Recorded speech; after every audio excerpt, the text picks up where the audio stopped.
Over 1 million teachers use IXL in their classrooms every day for one reason. They love it. The gold standard teaching and learning solution, IXL provides thousands of instructional resources, actionable analytics, and assessments to increase teacher capacity and effectiveness. IXL takes the guesswork out of lesson planning with ready-made plans. Built-in engagement tools such as customizable competitions make learning fun for students. Dr. Trujillo, superintendent at Tuscan Unified School District, says this about IXL, quote, "For the teacher, IXL opens up the door to be a lot more effective and provide more differentiated instruction to the different subgroups of students in their class," end quote. Empower your teachers with the tools and insights they need to enhance instruction, all in one single, easy-to-use platform. Get started today at ixl.com. You're listening to Monday Matters, a Principal Matters podcast production.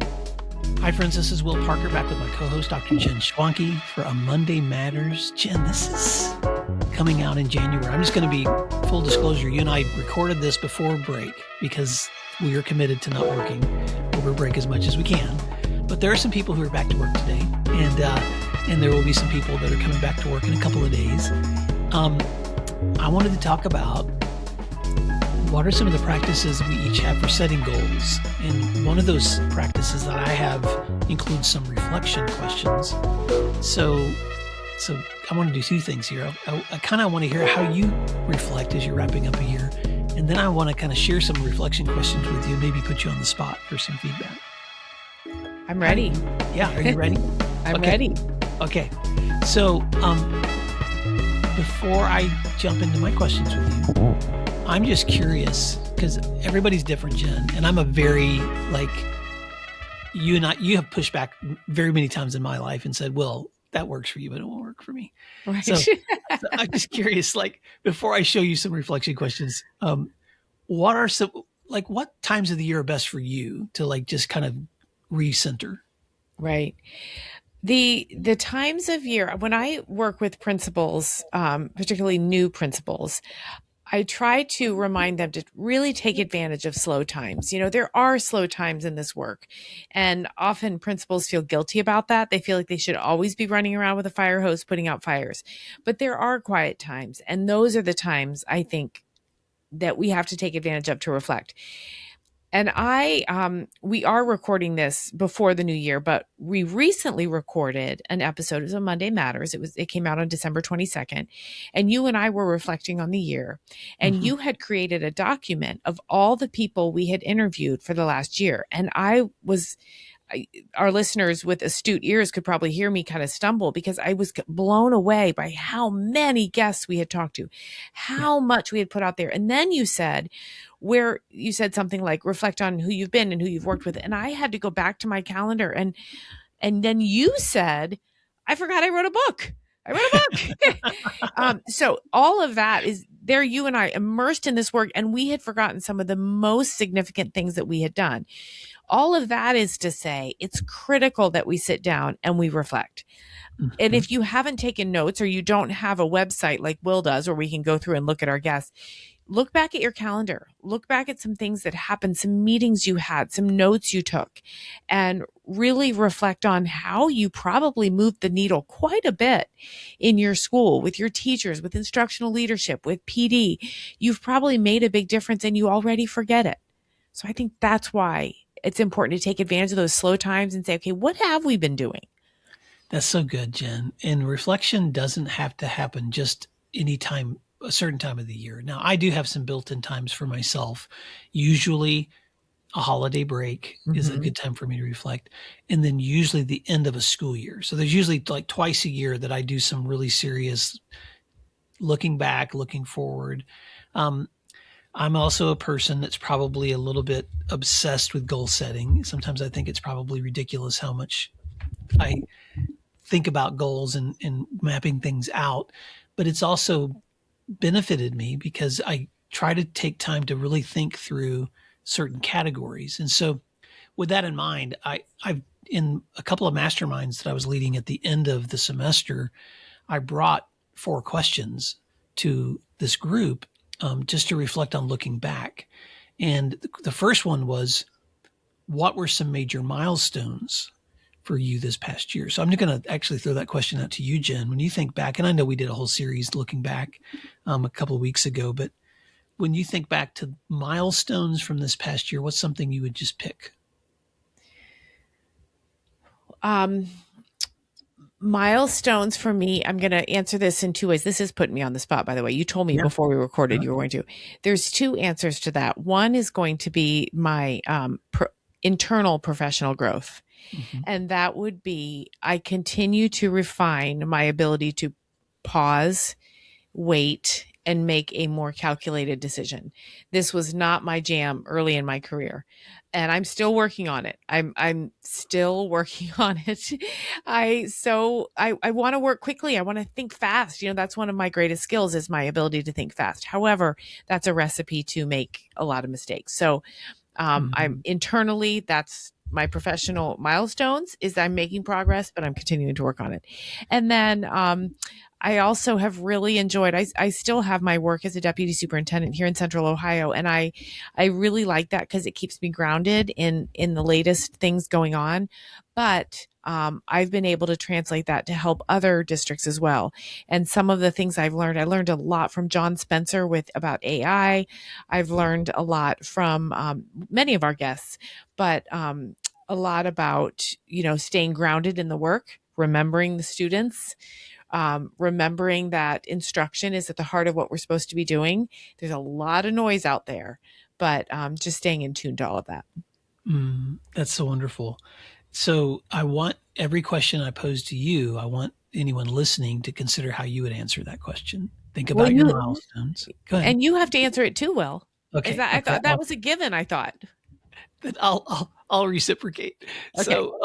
So I'm trying to think of some things I haven't already said in the previous episodes, but I'll say this because it is important to me. It's a major milestone when I think back to 25 because when I think about my business, the work I do now full time with Principal Matters, I think about it in terms of school years. So 23, 24 was my first full year. 24, 25 was my second year. 25, 26 is my third full year. So I'm right in the middle of my third full year of this work, Jen. And just in case anyone's wondering, this is a milestone for me. Mm-hmm. It's been unbelievably rewarding. It is, I almost feel guilty saying it out loud that I'm getting to do the things I dreamed of, that it's providing wonderfully for my family. It's given me the ability to hire Emily, my oldest daughter, as a full-time employee, not just an independent contractor. And so it's just sometimes hard to believe that I get to do this. And so that's been a major milestone. And then I'll just say personally, as my kids have aged into now adults, they're all in their 20s, it's also been really beautiful to watch that transition of becoming friends with my adult children. And so even though I don't get to see them as much as I'd want, I miss them horribly being at home. There's nothing, that hole I don't think is ever going to get filled. It happens when they leave the nest. But man, I'm just so grateful for the adults that they are and the relationships that we have too. Right. Well, and I think it's important, and I love that we talk about that on the show because I want to model for our listeners that we are not principal robots. We are not these people who wake up and say, here's what you should do about a certain problem. We have our families, we have our hobbies, we work out, we take care of our bodies. We are so much more than Principal Matters. However, there's a lot of this, the passion that we have for it. I tell people all the time, my jam is principals. That's what I love. I feel like that was the job that I did best and the way I can continue to give back to the profession. And that's really what we're trying to do, Will. Okay. So my next question can be personal or professional. But when you think about a goal that you set for yourself last year, what's a positive outcome that you're proud of? Okay. Putting out my fifth book, Trusted. That was a goal. I thought I was done writing books, and then that one wouldn't stop getting itself written. So that was a real point for me. How about you? I'm going to say the same thing. When I think back, we laughed a few episodes ago when I forgot that I'd written a book, but that was a lot of work, and it takes a lot of focus and a lot of time. And there's something every time you hold a new one in your hands, you feel like, oh, it's felt like birthing a child. But that's a big achievement. Here's question 3. Um, some tough challenges you had to overcome. Um, I continue to struggle with what's next Mhm. for me. And my problem is, I feel like I'm getting older and I don't want to run out of this massive amount of energy that I have. I do have a ton of energy. So I feel like I want to get a lot done. So I'm probably a little frantic about that, right? And I don't know why I feel like a clock is ticking. There's no reason that I think that I can't continue to do this, but just struggling with what next steps are. And I think a lot of principals are. I bet that resonates with a lot of people out there. I was going to say you're not alone. Right. And that's one of the reasons I wrote Whose Permission Are You Waiting For? Is because so many talented, high achieving, wonderfully successful leaders will reach out to me and say, I'm really chewing on what's next. And so sometimes you don't have, because of the roles you serve in, you're, it, sometimes there's fewer and fewer of you in that role. And you don't always have a big circle of others to say, I'm struggling with this next step, because the circle gets smaller, it seems, with each step that you take. So I'm glad you said that, Jen. When I thought about this question, I could list more than one, but I'll just name one. I think when I think back to this past year, I've really had to wrestle with how to maintain relationships that are honest and healthy, with how divisive the politics have become in our culture. And I really feel like there's this obsession in our culture with culture wars. Like, let me, and sometimes it's precipitated through social media or whatever, because algorithms drive outrage, et cetera.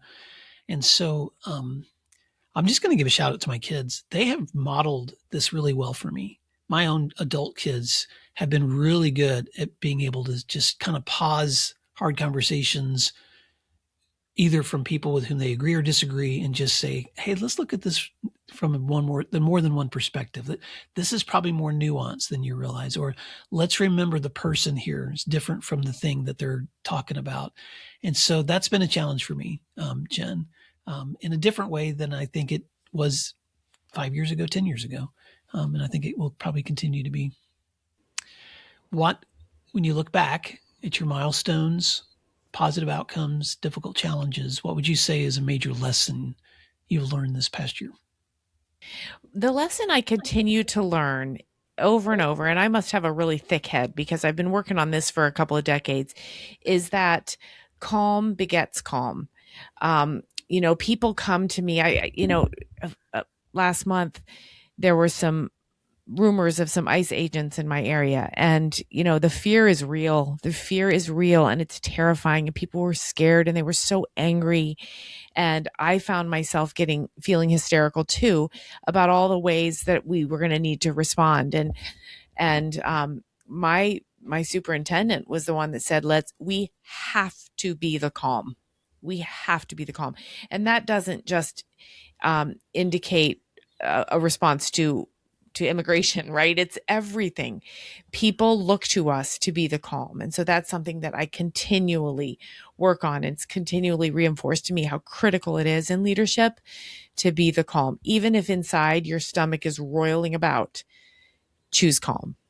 That's so good, Jen. I think I would answer that question, and I'm sure this is a lesson I'll never stop learning, but it's just helpful for me to stop and remind myself I'm not completely in control. Like, there are certain things I can control. I can control my actions or my words. I can control my response. I can't control other people. I can't control global events. I am not God. And so sometimes it's just an important place for me to revisit, to let go of the things I can't, but then ask what can I do? I've told this story in other settings too, but I want to just brag on Emily, who's going to be editing the show. So Emily, if you hear this, I bragged on you before, but Emily cares deeply about what's going on in the world and is equally concerned about chaos and politics. But just about every week this year, she's volunteered to serve in food to homeless people down in our city. And so she's looked at the landscape of what can I do or what can't I do? And she's chosen a place where she can do something. And I just admire that. And so even when I look at our work, Jen, in schools and with leaders, it's just a good reminder to me that Right. certain things I can't control, but my goodness, what I can control is the thing I need to probably focus on. Well, and I love that Emily, this is not what this show is about. Sorry, Emily, but I love that she's doing the things she can do, right? Because we can sit around and bemoan all of this and be so angry and let it get us, or we can say, okay, I can take action. I can do one thing. And I think our young people are actually very good at that.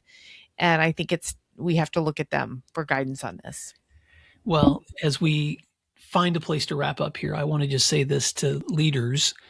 Reflecting back is an important part, I think, of growth, of moving forward. And so just a little homework as you're thinking forward. I just want to encourage you to consider, what are your goals this year for yourself personally? Where do you want to grow as a person? Where do you want to grow as a family, or whoever you care the deepest about? How do you want to grow in those relationships? Where do you want to grow socially? Because sometimes we forget, oh yeah, I have friends. I need to stay connected to them too.